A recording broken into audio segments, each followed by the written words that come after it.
ایک بھائی نے سوال پوچھا ہے کہ بچے کا نام یلماز رکھنا کیسا ہے اور اس کے معنی کیا ہیں۔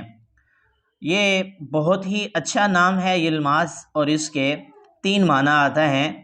یاد رکھیں یہ لغت عربی میں تو استعمال نہیں ہوتا، بلکہ یہ ترکی زبان کا لفظ ہے۔ اس کا ایک معنی ہوتا ہے مستقل مزاج، اس کا ایک معنی ہوتا ہے مغلوب نہ ہونے والا، اور اس کا ایک معنی ہوتا ہے بے خوف، یعنی جس کو کوئی خوف نہ ہو۔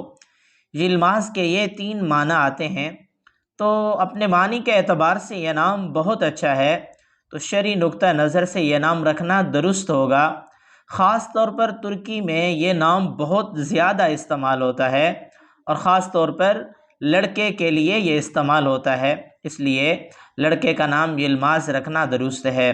آپ بھی اپنے بچوں کے ناموں کے بارے میں معلومات حاصل کرنا چاہتے ہیں تو کمنٹس میں بتائیں، یا آئی بٹن کے اندر بہت سارے نام موجود ہیں، اس میں آپ اپنے بچوں کے ناموں کو سرچ بھی کر سکتے ہیں۔